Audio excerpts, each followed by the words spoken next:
Les experts de l'IMO, le débat. Je le disais, je suis toujours hyper enthousiaste quand on démarre un débat sur la fiscalité. Ça va pas forcément de soi, hein, messieurs, mais franchement, avec vous, je passe toujours un bon moment. J'espère que vous qui nous écoutez, qui nous regardez, vous passez aussi un bon moment. Jean-Pascal Michaud, avocat fiscaliste chez LMD Avocat. Bonjour Jean-Pascal. Bonjour Marie. Et Stéphane Descartier, fondateur de SD Conseil et Formation. Bonjour Stéphane. Bonjour Marie, bonjour à tous. Beaucoup de sujets aujourd'hui. Je voudrais qu'on garde quand même à la fin une bonne partie de l'émission consacrée aux réponses aux questions de nos auditeurs et téléspectateurs. Mais pour démarrer, Stéphane voulait quand même faire un petit rappel au règlement pour tous ceux qui nous écoutent régulièrement. Quand on parle fiscalité, il y a toujours des bons plans, mais en vrai, le bon plan, c'est d'écouter le produit avant d'écouter le cadeau fiscal. C'est à peu près ça le message que vous vouliez passer ce matin, Stéphane. Oui, il ne faut pas chercher absolument à faire une loi, à acheter une loi, à faire un Malraux, à faire un déficit foncier, à faire du meublé. Le produit immobilier doit primer sur le montage. Tout simplement parce que si vous avez par exemple un montage qui est très bon, vous empruntez à 100%, en meublé à l'amortissement malgré les nouvelles contraintes, le montage est bon, mais si le support c'est une chambre dans une EHPAD dans la banlieue de Nevers, autre opération. Il y a toujours des exemples médiocre, pour le moins qu'on puisse dire.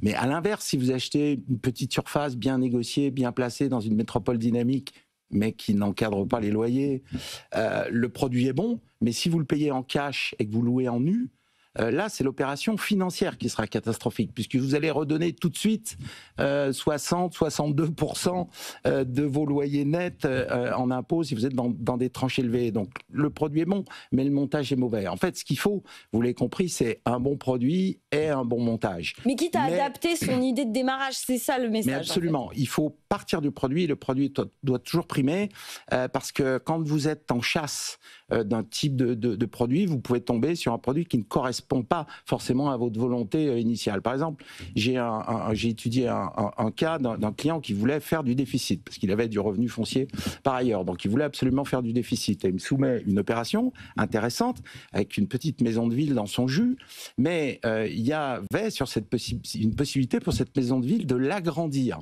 et quand même de façon assez importante, quasiment doubler la surface.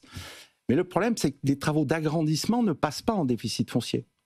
Alors qu'en meublé, à l'amortissement, on peut amortir les travaux d'agrandissement. Et même en plus, l'avantage, c'est que ces travaux ne sont même pas décomptés sur la plus-value, notamment, vous savez, les amortissements retirés. Là, non, puisqu'on agrandit, on crée de la surface, etc. Donc, mais cette opération, quand on recalculait le prix au mètre carré avec l'augmentation de la surface, c'était très intéressant. Donc, je lui ai dit, mais achetez-le, mais faites du meublé. Ne faites pas du déficit foncier sur cette opération. Allez chercher une autre opération pour faire du déficit. Cette affaire, elle est bonne, il faut la faire. Je vous conseille de l'acheter, mais montez-la en meublé à l'amortissement, etc. Donc, ce qui prouve que un cas de plus où parfois on part pour faire tel type de montage, mais on trouve une pépite, on trouve une super opération. Il faut la faire. Eh ben, on l'a fait, et puis voilà, on trouve une bonne affaire et on réfléchit au montage après. C'est dans ce sens-là qu'il faut faire les choses, je pense. Et Jean-Pascal, vous en voyez beaucoup des gens comme ça, parce que moi j'ai toujours eu l'impression, alors peut-être qu'ils ne regardent pas BFM Business, hein, mais j'ai toujours eu l'impression qu'on passe systématiquement ce message en disant attention, quand on fait de l'immobilier, on ne fait pas un investissement d'ordre fiscal au démarrage. On cherche un bon produit immobilier et après on adapte en fonction de ce produit. Oui, on voit beaucoup ça et je pense que c'est un très bon rappel de Stéphane. Il ne faut jamais passer à côté d'une bonne affaire pour des raisons fiscales. Voilà. L'objectif numéro 1, c'est de faire une bonne affaire rentable. Et ensuite, on se soucie du problème de la fiscalité et de réduire la fiscalité. Déjà, pour payer des impôts, il faut gagner de l'argent. Ouais. Mais d'abord, il faut gagner de l'argent. Donc, il y a beaucoup de gens, effectivement, qui s'engagent dans des affaires pourries, excusez-moi l'expression, simplement parce qu'ils ont l'impression que juridiquement, c'est malin, c'est intelligent et ça se retourne toujours contre eux. Donc, n'oubliez pas d'être bien conseillé et n'oubliez pas que quand on se lance en immobilier, on se lance en immobilier, pas dans la fiscalité. Voilà. C'est un autre métier, n'est-ce pas, messieurs ? On en parle quand même, hein, ça pique un peu. Je sais que Jean-Pascal, il adore ce genre de sujet-là. Le retour de la taxe d'habitation. Alors, non, pardon, pas de la taxe d'habitation, que dis-je, mon Dieu, non, de la contribution, blablabla, blablabla. Bon, elle est sur les rails Une contribution modeste, on nous promet une contribution modeste. C'est pas la première fois qu'on entend ça, une contribution modeste destinée à augmenter avec le temps. Oui, alors effectivement, c'est le gouvernement qui nous a annoncé ça, il a ce souhait de mettre en place une nouvelle contribution à la charge des habitants qui ne serait pas la taxe d'habitation. Parce qu'elle ne s'appellerait pas taxe exactement, d'habitation. Donc on peut déjà sourire. Et qui serait d'environ 30 €. C'est assez consternant, pour être honnête. D'abord parce qu'on a un vrai souci de millefeuille fiscal en France et qu'on peut penser ce qu'on veut de la suppression de la taxe d'habitation, et il y aurait beaucoup à dire, mais au moins, ça simplifiait les choses. Donc si c'est pour remettre une taxe derrière, ça n'a aucun sens. Et quant à remettre une taxe derrière, 30 €, c'est risible. Elle va coûter plus cher à mettre en place et à recouvrer. Et elle va compliquer la vie des gens. Donc, je suis un peu atterré par cette proposition. Autant on a un vrai problème d'équilibre de l'imposition entre propriétaires et occupants du fait de la suppression de la taxe d'habitation. C'est-à-dire que, comme le dit d'ailleurs le gouvernement, il y a des gens qui bénéficient des services de la ville. Ce sont les habitants et ils n'y contribuent pas, puisque toute la contribution est mise à la charge des propriétaires qui, du coup, ont de moins en moins intérêt à être propriétaires et à mettre en location. Vous allez me faire la même proposition que Guillaume Erard du Figaro, que je salue bien bas, qui lui disait pourquoi pas carrément supprimer la taxe foncière, mais ne laisser que la taxe d'habitation. Alors, non, parce que ce ne serait pas juste non plus. Les propriétaires ont aussi un intérêt à ce que certains services soient mis en place. Mais il faut que les choses soient claires. La taxe foncière qui est basée sur l'assise foncière, sur la valeur du bien, c'est pour les services structurels. C'est pour les routes, c'est pour le fait qu'on tire l'électricité, qu'on tire l'eau. Et donc, elle doit être en adéquation avec le coût de ce service. Et la taxe d'habitation, excusez-moi, mais elle devrait exister, c'est la rémunération des services rendus par la ville aux habitants. Les crèches, les écoles, les hôpitaux, la poste, les poubelles, etc. Et donc, il faut que ces éléments soient quantifiés, qu'on sache ce qu'on paye, qu'on sache pourquoi on le paye et que ce soit cohérent, parce que sinon vous ne pouvez pas avoir de consentement à l'impôt si personne ne comprend ce qu'il paye. Ouais, enfin, à un moment donné, quand même, je me rappelle beaucoup des propriétaires justement qui avaient crié en disant attendez, nous la taxe foncière elle n'arrête pas d'augmenter, le remboursement à l'euro près promis par l'État que dalle, et donc les collectivités locales tirent sur la taxe foncière. Il faudrait qu'on puisse partager le coût de cette taxe foncière, par exemple sur les propriétaires bailleurs, en disant je vais demander à mon locataire de contribuer au paiement de ma taxe foncière. On les avait prévenus que ça serait pas comme ça et qu'au contraire on allait peut-être doubler la dose, quoi. C'était assez prévisible, non ? C'était prévisible, mais c'est consternant. Bon, voilà, c'était le petit coup de gueule de Jean-Pascal. Alors attendez, elle n'est pas revenue encore, donc on a des réflexions. Oui, il y a des débats en cours. Voilà, il y a des débats en cours. Puis j'imagine qu'ils laisseront potentiellement à la fin la main aux collectivités locales, la fameuse patate chaude qu'on se refile entre l'État et puis les départements. Sans doute, mais ce serait normal, puisque ce sont elles qui financent ces services. Ce serait quand même normal que ce soit elles qui, en échange, puissent décider du montant qu'elles perçoivent, ne serait-ce que parce qu'après les électeurs revotent ou ne revotent pas pour le maire. Oui, mais c'est compliqué. Moi, alors pour le coup, je fais une petite aparté parce que j'ai regardé sur les augmentations de droits de mutation dont les départements ont la possibilité d'augmenter là pour les secondo-accédants, donc pas pour les primos. Quand on voyait les votes au moment des conseils départementaux, on voyait bien que c'était un peu la mort dans l'âme et qu'ils étaient un peu gênés parce que quelque part, on leur laisse la possibilité. Parce qu'on les aide moins au niveau de l'État central. Donc, quelque part, on dit, c'est pas moi qui assumerai politiquement le poids de la décision d'augmenter les taxes. Donc, à un moment donné, c'est quand même compliqué ce qui va se passer. Bref, retour de la taxe d'habitation, on s'en reparlera. Bon, on a encore quelques jours, non, pour sa déclaration, là ? Oui. Oui. Et alors, il y a Jean-Pascal qui me disait, moi, j'ai un petit sujet sympa, là, l'exonération du patrimoine à titre professionnel. Il y a quelque chose qui se passe, vous avez eu pas mal de clients là-dessus. On a un petit sujet là-dessus. C'est vrai que vous avez de plus en plus de gens quand même, surtout maintenant où on vit plus longtemps, qui arrivent aux abords de la retraite et qui ont un certain patrimoine immobilier, multiplient les immeubles et consacrent énormément de temps à la gestion de ces immeubles, que ce soit en meublé, que ce soit en nu, que ce soit par l'intermédiaire de sociétés. Ça devient l'essentiel de leur emploi du temps. Ça devient aussi l'essentiel de leurs revenus. Et ils peuvent légitimement se dire, mais c'est mon travail, c'est mon métier. Et puisque c'est mon métier, pourquoi est-ce que lorsque je paie l'impôt sur la fortune immobilière, moi, je n'ai pas d'exonération sur mon patrimoine professionnel que sont ces immeubles, alors que, par exemple, mon camarade de promotion qui est directeur d'usine et propriétaire de son usine, lui, il est exonéré pour son usine. Donc là-dessus, je trouve qu'il y a un vrai sujet. Il y a une position de l'administration fiscale aujourd'hui qui est de considérer que c'est de la gestion de patrimoine, donc ça n'entre pas dans l'exonération du patrimoine professionnel, et que ça pourrait être intéressant d'interroger non seulement le ministre sur le sujet, mais peut-être le juge de l'impôt sur le sujet, dans la question de l'égalité des citoyens devant l'impôt. Mais là, on est d'accord, Stéphane, sur le papier. Moi, si je fais ça, on me dit non, pas du tout. C'est pas du patrimoine professionnel, en l'occurrence. Alors, il faut savoir de quoi on parle. Si on est, ce dont Jean-Pascal parle, c'est loi en meublé professionnel. Donc, si on est professionnel, ça c'était hérité de l'ISF, c'est puisque vous en tirez la majorité de vos revenus, c'est considéré comme outil de travail. Donc, a priori, c'est pas soumis à l'IFI. Mais effectivement, pour les immeubles, il y a des redressements. Notamment, moi, ce que j'ai vu, notamment une cliente, alors qui certes était un petit peu âgée, mais qui tirait la grande majorité de ses revenus de ses loyers, mais parce qu'elle avait un gestionnaire, un administrateur de biens qui gérait ses biens, eh ben, elle a été retoquée effectivement de son exonération d'IFI. Et les services de Bercy disaient « Ah, mais il faudrait vous en occuper vous-même, madame, alors qu'elle a 75 ans. Si encore vous en occupiez vous-même, ça pourrait, effectivement, on pourrait considérer la chose autrement, etc. » Donc là, j'avoue qu'il y a vraiment un problème, parce que soit c'est professionnel, soit ça l'est pas. Parce que pour payer les charges sociales, URSSAF, etc., plein pot, quand vous êtes professionnel, vous êtes assujetti aux charges sociales depuis 4 ans. Donc pour payer les charges sociales en tant que professionnel, pas de problème. Mais pour que ça échappe à l'IFI, là on vous dit ah mais non, c'est du patrimoine, etc. C'est injuste. C'est injuste, c'est pas normal. Soit on est pro, soit on ne l'est pas. Mais si, quand bien même je suis sous le statut du loueur meublé professionnel, pour le coup, j'y échappe, non, quand même, sauf si je passe par C'est pas si simple que ça. Notamment si vous faites gérer par une agence, j'ai vu des cas où les gens essayaient de sortir ce patrimoine de l'IFI, et comme c'était géré par des agences immobilières, par des administrateurs de biens, la location, la gestion courante, c'était remis en cause. Voilà, donc... Bon, alors effectivement, déjà en loueur en meublé professionnel, vous n'êtes pas garanti. Et si vous n'êtes pas loueur en meublé, mais que vous louez une multitude de biens nus, que vous entretenez, sur lesquels vous faites des travaux ou des fonds de commerce, et ben là, vous n'y avez pas droit. Alors que votre activité est la même.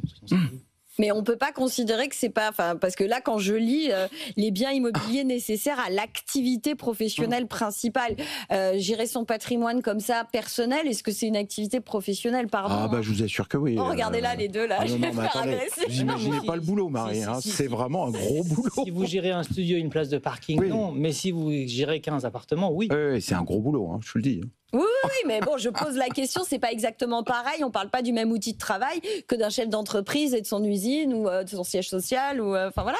Eh ben, ça mériterait d'être quantifié. Vous le plaidez, vous, Jean-Pascal? Parce que la question, est-ce que vous êtes arrivé à obtenir gain de cause pour Alors aujourd'hui, en conseil, je ne peux pas le conseiller, mais j'estime qu'en contentieux, c'est jouable. C'est jouable.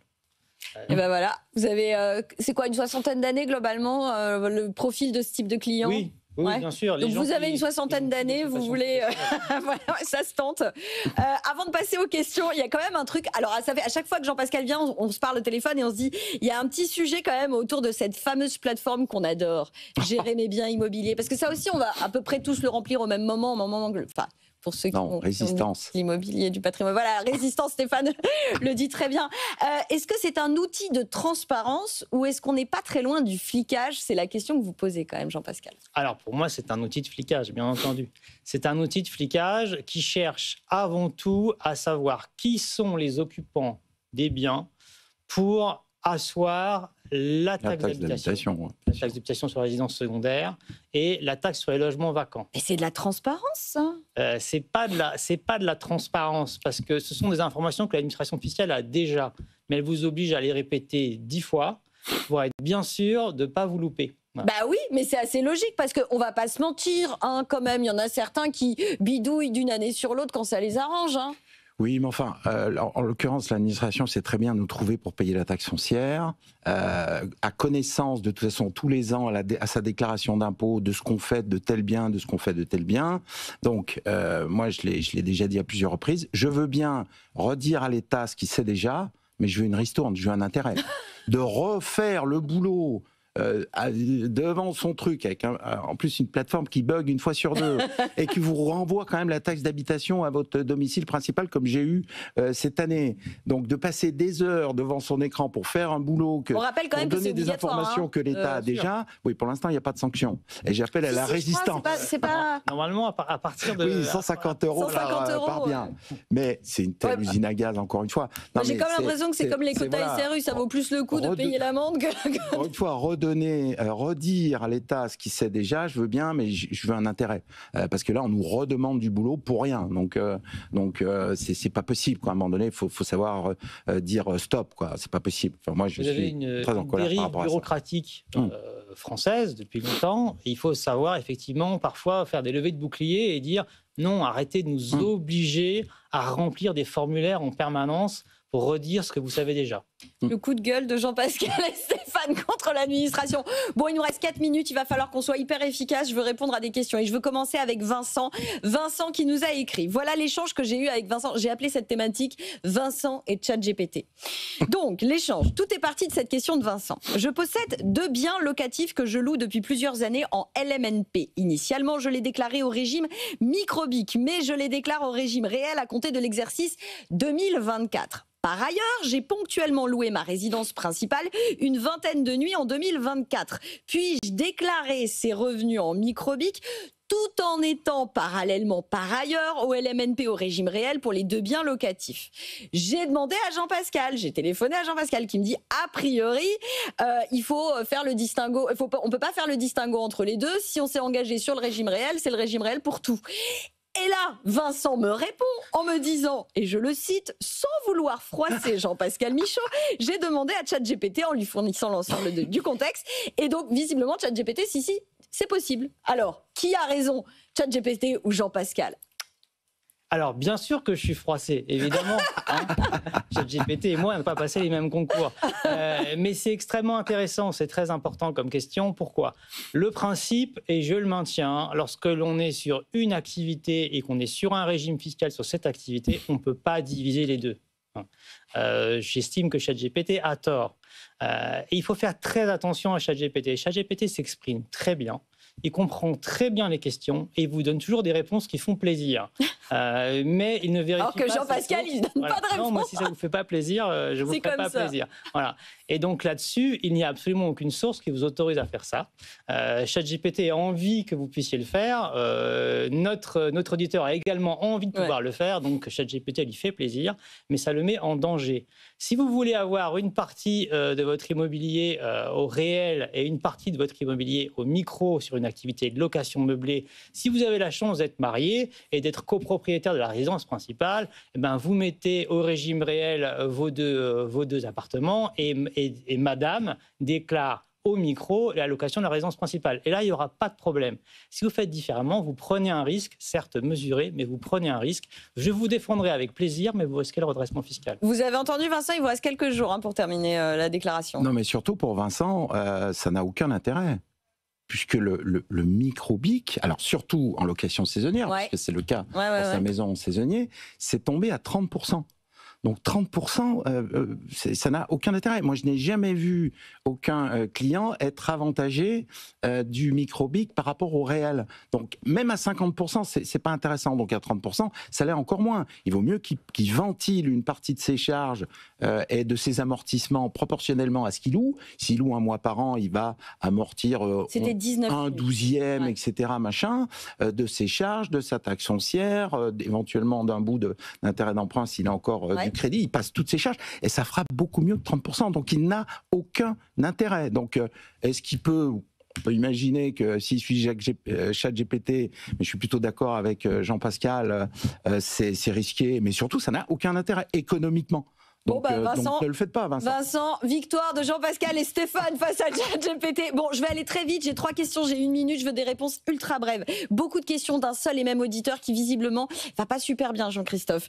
Alors, sur les prélèvements sociaux, sur les revenus locatifs, Jean-Christophe nous demande s'il y a des situations qui permettraient d'y échapper, notamment une perte d'emploi.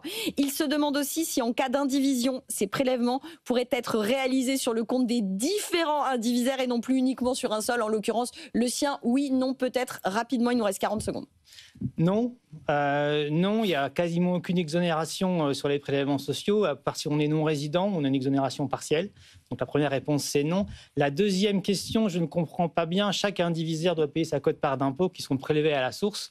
Donc normalement, chacun paie sa part automatiquement. Donc il ne devrait pas être seul à payer. Il ne devrait pas être seul à payer. Donc a priori, ça c'est déjà une demi-bonne nouvelle. Deuxième question, Jean-Christophe, sur une erreur du fisc, nous dit qu'il a eu un problème avec son investissement en cellier intermédiaire. d'hier. L'administration fiscale indiquerait un mauvais montant sur son avis d'imposition 2024 pour le report à déduire sur les revenus de 2025. Est-ce qu'il est possible pour lui de faire rectifier cette erreur, messieurs? Oui, il faut qu'il fasse un courrier tout simplement à son centre des impôts pour dire selon moi, vous avez fait une erreur ici et là, merci de rectifier. Et a priori, il y a souvent des erreurs de ce type-là, messieurs, ça peut... Ah oui, ça c'est assez fréquent. C'est des régimes qui sont tellement complexes que c'est fait exprès pour que tout le monde se trompe, y compris le fisc. Et on va permettre de conclure cette émission fortement positivement. Jean-Christophe nous dit qu'il cherche un bon conseiller fiscal et il se demande s'il en existe en France. Ah oui, mieux que ChatGPT, oui, tout à fait, pour l'instant encore. Oui, le seul conseil que je vais lui donner, c'est d'aller vers une profession réglementée, que ce soit avocat, expert comptable, CGP, mais réglementée, parce que ce sont des gens qui sont assurés au cas où ils diraient des bêtises. Oui. Ça peut arriver à tout le monde. Bah voilà, et surtout pas ChatGPT. Qui n'est pas assuré, lui. Merci pour vos questions, merci pour vos réponses, messieurs. Jean-Pascal Michaud, avocat fiscaliste chez LMD Avocats, et Stéphane Descartier, fondateur de SD Conseil et Formation. Vous cherchez des bons experts sur la fiscalité. Vous écoutez les experts de l'IMO et c'est formidable tous les jours sur BFM Business. Tout de suite, c'est l'heure de Tout pour investir avec Lorraine Goumeau.